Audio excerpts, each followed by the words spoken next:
Introducing the new Xulon Press book, Innocent Blood, A Story of Redemption, by Sultana Jones.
Hi, I'm Sultana Jones.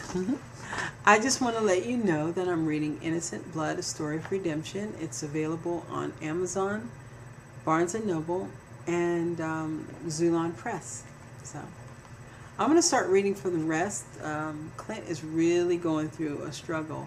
He's hearing a voice that's saying, why are you persecuting me? He's had a live abortion. There are things that are going on with Ted, between him and Ted, his colleague, and I'm going to go ahead and start reading to find out what's next. I'm in chapter 4. One time I was on a date when the voice spoke to me, and I hollered for it to stop bothering me. The woman I was with jumped up and left quickly. I didn't blame her. I would have left too. It's been 4 months since I started hearing the voice. I can't take it anymore. I've got to have some answers. On the counter, from a pocket of odds and ends that I had emptied out months ago, lay the paper with a phone number on it. I smiled. It was a number of the little waitress had given me in front of Isaiah. I picked up the phone, took a deep breath, and dialed. I was hoping that she would pick up. It rang. Ooh, come on. It rang again. I was just about to hang up when, hello? Hello? Is this Katrina? Yes, it is. I felt a bit awkward. I never had trouble asking a girl out, but for some reason this felt different. This is Clint. You gave me your number at the restaurant? I remember. I was hoping that you would call. How are you? I let out a tiny breath. I didn't realize I'd been holding it. I'm fine. Look, I was wondering, I paused, if you would like to meet me tonight. Sure. Where? How about the Robin's Roost? Say in an hour. That sounds great. See you there. Suddenly my spirits picked up and I started getting ready. I changed into some jeans and a black t-shirt. I heard the voice again. Clint, why do you persecute me? I stumbled back, knocking over a plant that was on the counter.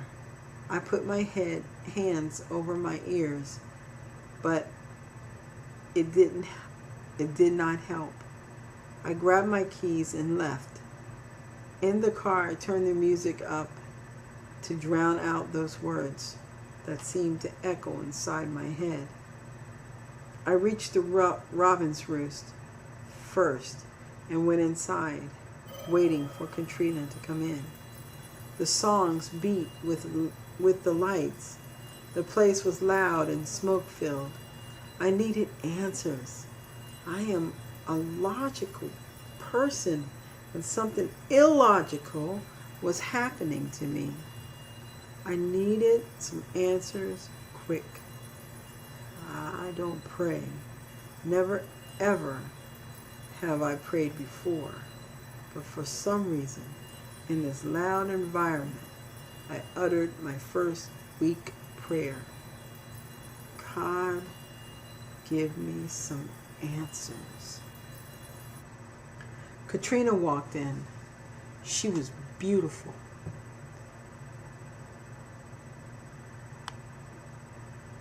She was dressed in jeans with a pink top. Her hair lay on her shoulders, giving her a sweetness that accented her smile. I walked over to her and extended my hand. She gently took it. I led her to our table. Why did you come?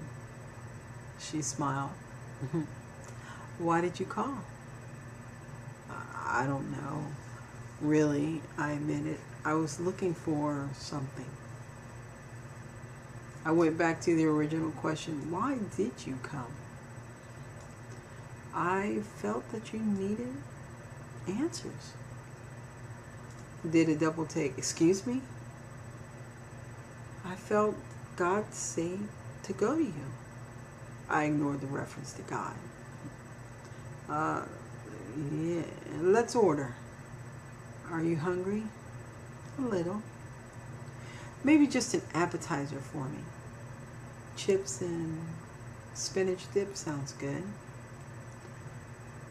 I signaled to the waiter, who came right over. What can I get for you? I placed our orders. She would have the chips and spinach dip, and I would like the buffalo wings, please. I glanced at the menu. Oh, and 2 iced teas? Katrina nodded her head and smiled. I shifted in my seat. So, tell me, how long have you been working at Mama's place? Her smile was enchanting. Let's say I washed my first pot of greens standing in a chair. Really? That young? So you can cook, huh? You might say that. I noticed you like homemade biscuits. I've been making those since I was 7. I must have eaten 5 of them myself, and Isaiah ate 3 that day. Boy, were they good. I think she blushed. Thank you. I believe I'm a master at making them by now. Would you be willing to teach me? The art of biscuit making? She giggled. Sure, I'd love to. So it's a date then. Let's say tomorrow. If you're brave enough to come, I'm brave enough to teach you. Yes, it's a date. Katrina and I started hanging out whenever she was not working. It was the best 2 weeks of my life, until one night it happened. I was with Katrina on our way to dinner, and the voice spoke to me. I threw my hands over my ears and shouted, "Stop it!" Katrina froze. What is it, Dr. Clint? Stop what? We were on our way to the robin's roost. I know she thought I was crazy. I regained my composure. Um, Look, are you hungry? Not really. I just ate. I looked around. Could we skip the Robin's Roost and go walking downtown? Sure. So we climbed into my Mercedes and we drove off. So, what's going on with you? You look like you were in pain. I didn't say anything for a moment. I need to know something. Are you... I paused.